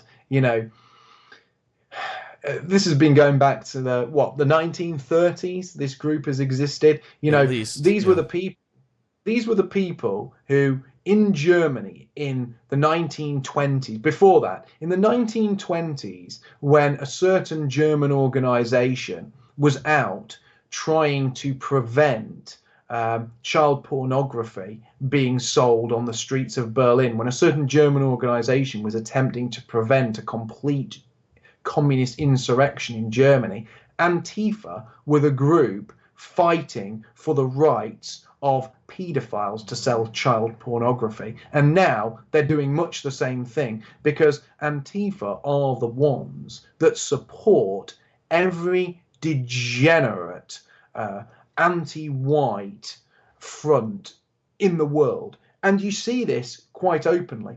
If there was a group of people tomorrow selling child pornography and Americans came out to try and prevent that being sold, Antifa would be the first line of defense for those selling the child pornography. They are vile people, they are anti-white, they are pro-depravity, they are pro-degeneracy, and they are at the forefront of destroying the Western world. They are the foot soldiers of this anti-white system. And the amazing thing is, they claim that they're radicals. They claim that they're independent thinkers. They claim that they're against the system. No, they are the first line of defense. And that's why they are funded by these billionaires like Soros.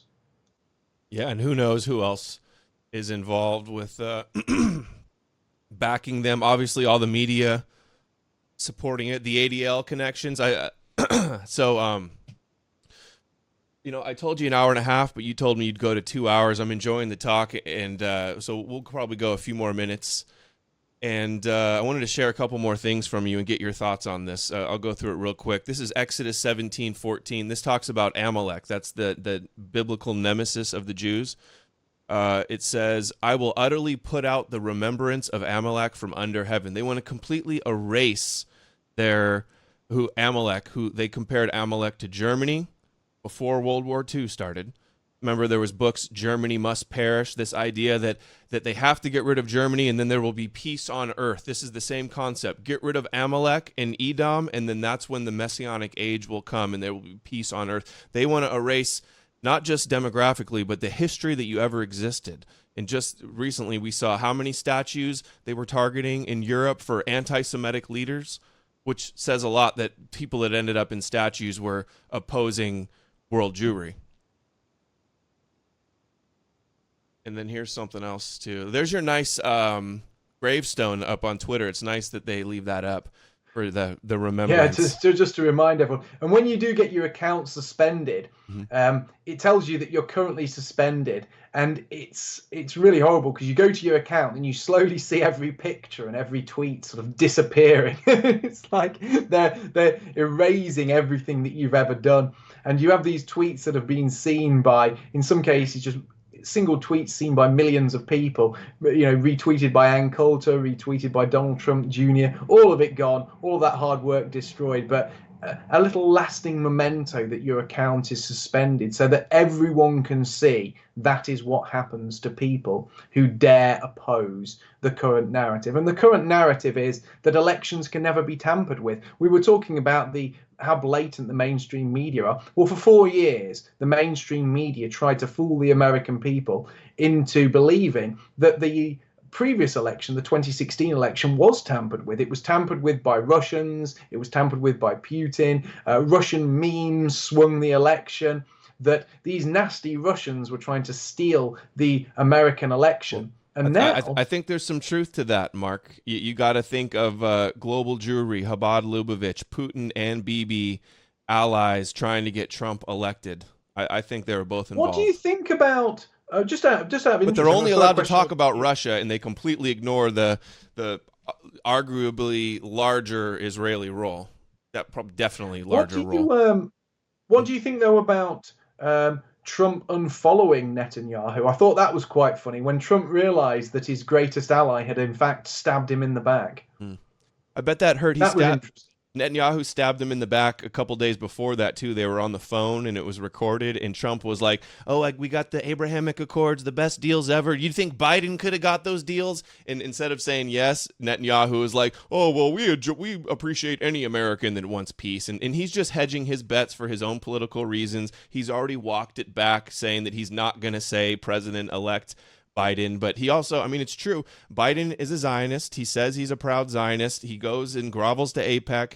He's gets an A+ from AIPAC ratings, basically. Netanyahu said he's been friends with him for 40 years. So, and then Biden says, "Oh, you know, whites are becoming a minority in America, and that's a good thing. That's our strength, you know." So it's just, no matter what, screwed. And then you try to oppose Antifa like Kyle Rittenhouse and try to, you know, put out a fire of them burning down your town, and they want to attack you and stomp your head out and kill you, and then all the leftist media will say he was a white supremacist. He was a white supremacist, and Antifa, just these poor victims, didn't do anything. Just crazy. Well, it's one of the reasons why I am so open. One of the reasons why I always speak the truth is not only because the truth is important, but they're going to call me all kinds of names, whatever I do. They're going to call me all kinds of names if I simply say, well, I don't like the dinghies coming over. If I say that I don't like seeing white girls raped, they'll call me a Nazi. They'll call me a fascist. They'll call me a white supremacist, even for simply talking common sense. So if they're going to call me those things, which they are, and I want to tell the truth, I'm going to be completely unashamed. I'm going to tell the truth about everything, and I'm going to continue to tell the truth because I don't care what they call me. They called that young lad a white supremacist. He was defending people. He was defending himself. And they will throw those labels at anyone who does anything good or anything virtuous. So if they're going to throw these labels at you, let those labels set you free. Tell the truth, be unashamed, stand and smile, laugh in their faces, because ultimately that's what they fear more than anything. When they throw these things at you, when they call you racist, when they call you a white supremacist, when they call you anti-Semitic, when they call you a Nazi, when they call you a fascist, they're expecting you to shrink back. They're expecting you to go into your shell. They're expecting you to start apologizing. They're not expecting anyone to say, so what? Call me what you want, but you can't argue with my point. Call me what you want, but I'm telling the truth. Call me what you want, but you've got no rebuttal to anything I say. They're not expecting that. And that's what they fear. And I'll tell you something. When I debated the Israel advocacy movement, when I took on those 4 Zionists, that was an interesting night, because every single one of them expected me to go into that debate and start apologizing, start trying to find a middle ground, start trying to find something that would get them to agree with me. I wasn't there to get any of them to agree with me. I was there to expose them, and I was there to show the world how they would behave when confronted with the truth, because ultimately they fear truth tellers and they fear people who are unrepentant, and I'm both of those things, and I think more people need to be like that. Adam is also both of those things. Do not fear the names they call you. Do not fear being called a white supremacist or a fascist or a racist, because they're terms. There's plenty of things we should fear. We should fear our genocide. We should fear what will happen to our daughters and our partners and our mothers and our sisters. We should fear what will happen to our grandchildren and our great-grandchildren and our future generations. But we should not fear being called names. Names can't hurt you. They can only hurt you if you're a weak person and you bow to their narrative. Break free of those chains, be yourself, tell the truth, and laugh in their face when they throw those names at you. Well, yeah, and in my approach, I like to just call them anti-Gentile or anti-Esau, anti-Christian, anti-West, anti-free speech.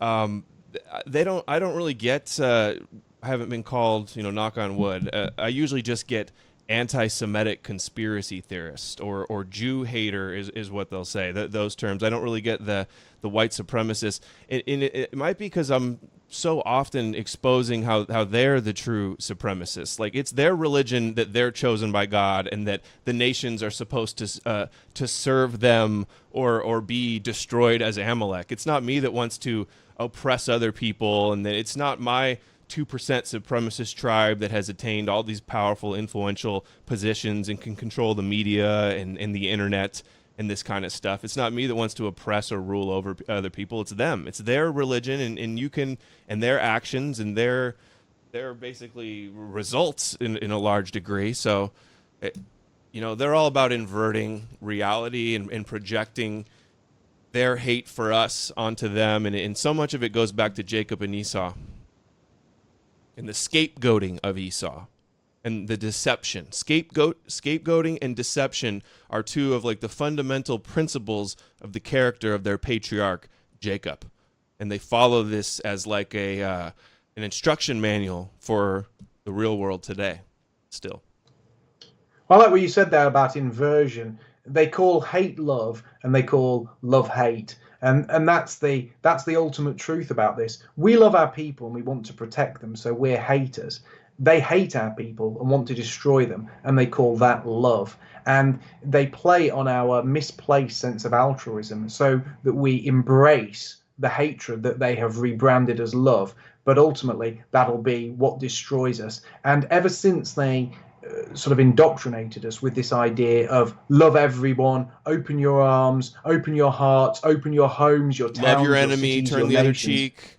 Yeah, it's destroyed us. It's destroyed us completely, and that is what is eating away at our souls. It's what eating away at our nations and our people. And we have to realize that what they have branded as hate, which is love for our own people, is actually the most pure form of love, and it's the thing that will save us. That is our salvation. Our salvation is loving us as people, loving our extended family, loving our brothers and sisters, and bringing those people together to do the right thing for them. We have to be nationalists. We have to believe in the nation state. We have to believe in closed borders. We have to believe in our historic homeland. But we also have to believe in the people within that homeland, our brothers and sisters. We have to have a social outlook where we look out for each other. So in that closed society, we treat each other like extended family, and we rebuild that high trust, high IQ society, which then works for everybody. Well said, Mark. And I want to play just a couple clips now, but when we wrap it up here, everyone I'm sure has seen this, but you can't show this too many times because they'll try to dismiss everything Mark and I said and said we're anti-Semitic conspiracy theories. This is just a trope. And meanwhile, it comes out of their own mouths. And then they can be awarded and have powerful positions in world Jewry. Barbara Specter here in Sweden was invited to Israel with the Rothschilds for their Common Destiny conference. They think they have a destiny to rule the world, have the Gentiles serve them and be a light unto the nations. But anyway, here's Barbara Specter and then a couple of clips with the rabbis here in a second. I think there's a resurgence of anti-Semitism because at this point in time, Europe has not yet learned how to be multicultural. And I think we're going to be part of the throes of that transformation, which... Of course, Israel has to be an ethno-state that by religion, the people that shall dwell alone, and are incredibly racist and about bloodlines and ancestry and traditions and all of this. But apparently Europe must become multicultural to survive. Must take place. Europe is not going to be the monolithic societies that they once were in the last century. Jews are going to be at the center of that. It's a huge transformation for Europe to make. They are now going into a multicultural mode, and Jews will be resented because of our leading role. But without that leading role and without that transformation, Europe will not survive. And there she is, leading Jewish thinkers. Unified vision for global Jewry. I thought that was a trope, that there's any kind of world conspiracy going on with these people to strengthen their people. Barbara Specter there, just a few under Lord Rothschild. How about that? Any thoughts? I'm sure you've talked about this a million times, but I have. That has got to be one of the biggest red pills, one of the final red pills that people swallow. But that's incredible because they always say, how can we talk about global groups? This is all a huge conspiracy. Then on their own website, they're like, this is our global group and this is what we're doing. Mm-hmm. and funny, it is a conspiracy, but it's not a theory anymore. It's just the truth. And it's funny that all these, immigration, media people and nationalist media people, Tommy Robinson and Lauren Southern and all these people that just happen to be associated with rebel media and Ezra Levant happen to never to show that clip. You think that would be like one of the most important clips when talking about European immigration, right? Indeed. And if you want to see something that's truly illustrative of what we've been talking about tonight, if anyone in the audience isn't already decided, if anyone in the audience still thinks that I might be over-egging things, I sent out a update on my Telegram today. Please follow me on Telegram because I don't have a Twitter. I used to have 60,000 on Twitter. Now I'm down to just 7,000 on my Telegram. So that's a great way to stay in touch with me. And if people can share my Telegram account, that would be really, really helpful and get people to subscribe. But I sent out one particular Telegram today that Adam might want to show on the screen at some point.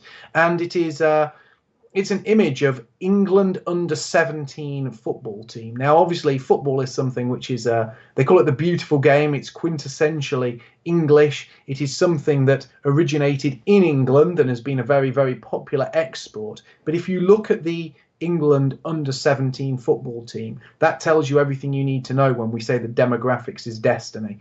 Take a look at that picture. That is the future of England. And how that team can be called English is beyond me. Okay, I'm not sure I'm on your correct Telegram. There was a couple links that pop. Oh, this is great. These boys in dresses. Okay, here we go. Oh, you're on Yeah, mute. if you go up from the boys in the dress. Is this it? Sorry, yeah. Yeah, that's my Telegram. England under-17 football team. That's the England under-17 football team, and beneath them is boys in dresses. Yeah.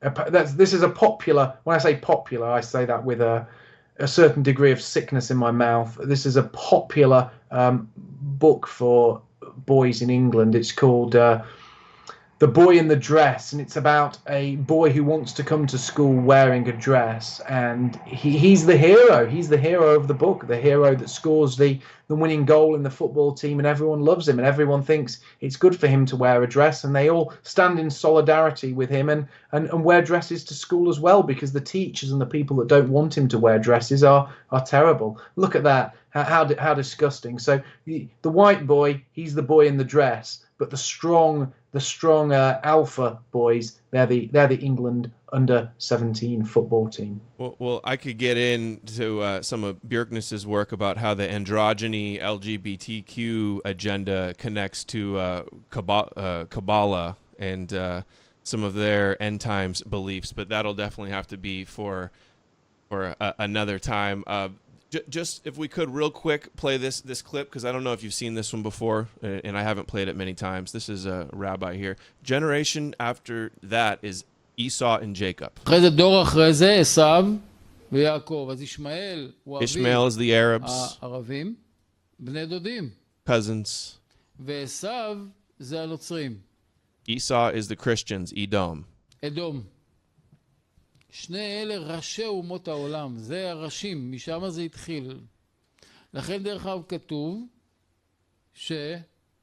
ואני לא נביא, אני כתוב בזוהר, in the Zohar, לפני הגאולה, before the end times, salvation, מלחמות בעולם, massive wars will be in the world בין אדום לישמעאל, לא כתוב, between Christians and Muslims, all the Gentiles destroying each other, and who's going to rise from the ashes but the Israeli Moshiach and their end times. אתם רואים מה קורה היום בעולם? נוצרים, היום יש את פוטין טראמפ, שזה נוצרים, אדום, נגד, 7 מדינות אסלאמיות, חכו זה רק התחלה. התעוררו מלחמות קשות מאוד, לא בין מדינה למדינה, אלא בין אדום לישמעאל. Christianity and Islam. זה מה ש... Thank God. ברוך השם במצב... Thank God we're in this advanced stage where all the Gentiles are going to destroy each other. מתקדם של התהליכים האלה. This is the best part. רגע, אנחנו... Where are we in all this? We are in the middle. He's blatantly saying that they're instigating both sides for a massive war. מרכז. תכף תבינו, אנחנו מאוד במרכז, כי כתוב, החפץ חיים אמר, שהם ילחמו זה בזה, They will fight such a war, biggest war ever, deadliest ever. ואז הם יעצרו באמצע, יגידו, רגע, middle of the world, they will say, wait, it's the Jews started the wars. חיים אמר, נא לא להתפרץ, בבקשה. הוא אמר שהם יעצרו באמצע, They'll stop and say, it's because of the Jews started the wars. Everything is because of the Jews. Okay, blah, blah, blah. They will come to Israel, Gog and Magog. It is written. And then here's one more in English, same thing. It's the end of days.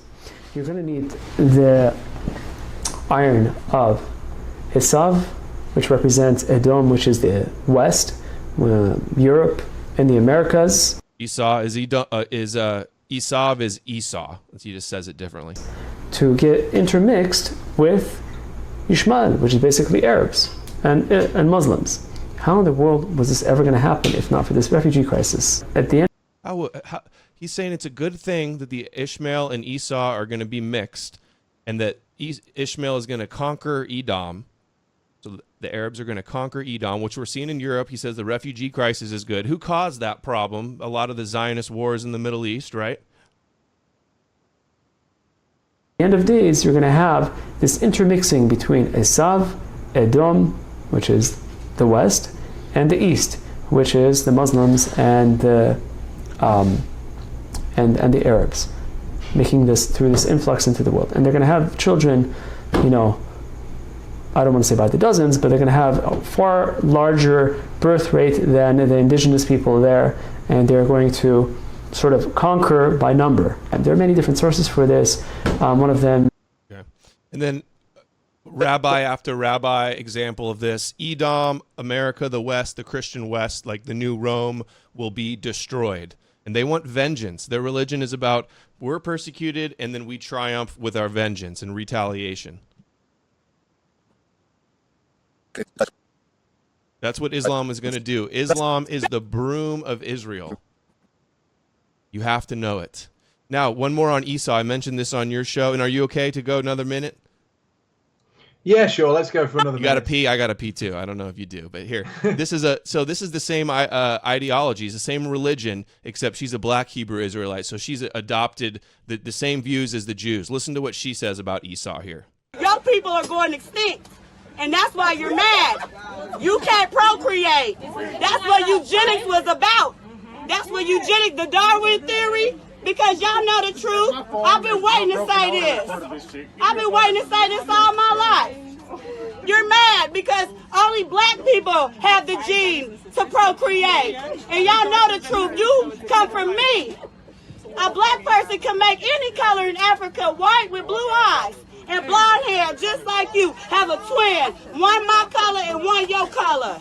It's called Esau and Jacob. You be quiet. Yeah, for real. And I got the promise to my people. And you mad. Because the promise is coming. You understand me? You can take me to jail. You're mad. Go ahead. Now let me let my people know the truth on this motherfucker. Esau and Jacob, you mad because the promise is coming to my people. And you think we stole the birthright? But it's, shut up, bitch.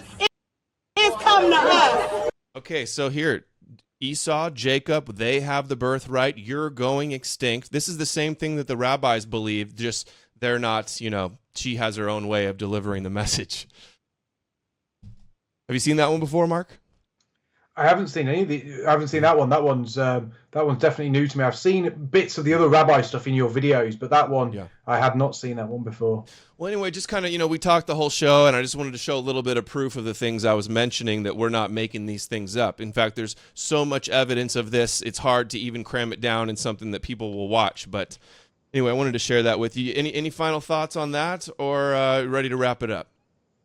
Oh, no, I've got no more thoughts on those particular videos, but I just want to thank you for having me on. I think it's been a fantastic show. I think we've got to the bottom of lots of different things. We've talked about a lot of different topics, and I think it's really good. And I just want to thank you, not just for inviting me on this show, but for the fact that you faced such censorship, you faced so much this tyrannical oppression, and you're still fighting on, and you're still in such good spirits.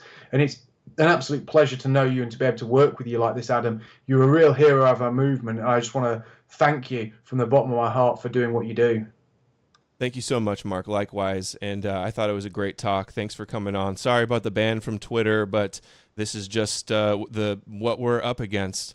I had one thought about it's just amazing that the media and the Jews even will call that woman a black supremacist for just regurgitating the same beliefs that they have, with no self-awareness that that makes them Jewish supremacists as well. But tell us where people can find you and about your political party there, Patriotic Alternative, and we'll close it out. Well, you can find me on not on Twitter. You can find me on Gab and Parler, but they're not my favorite places to be found. My favorite places to be found are BitChute and Telegram. I put a lot more effort into those two platforms. My BitChute account is going quite nicely. I think I'm up to over 18,000 followers on there, so it's really helpful if you follow me on that. That's going quite well. And if you can also follow me on Telegram, that's where I announce a lot of different updates about what I'm up to. And if you can please support those platforms, it's very important. Those seem to be the platforms which are most free speech focused, and the owners of those platforms seem to be fighting back against censorship. So it's very, very important that you support people like myself and Adam, but also support the platforms that support us, because without them, we have no way of getting our message out. So thank you to everyone who's been here, and thank you so much to you, Adam. It's been an absolute pleasure to be able to spend the last 2 hours with you. Thank you, Mark, and thanks everybody for watching. I hope you enjoyed it. All of Mark's links will be down in the description below on BitChute. Let us know what you guys think in the comments. Of course, knowmorenews.org, DLive, BitChute, follow all those places. And thanks everybody for the support and caring about these issues that are so important to Mark and I and to the future of the planet. So thanks, Mark. Stay on the line. I'm going to play the outro and then say bye to you. Thanks, everybody. Oh, I almost forgot to do the treasure chest. All right. See you guys soon. Tomorrow, Realist Report, John Friend is on, and Thursday, Kevin McDonald for the first time, author of Culture of Critique. Should be a good one. So stay tuned for that. I believe 4 or 5 o'clock. I'll let you guys know as the time gets closer. That's the next 2 days. Okay. Outro. Thanks, everybody.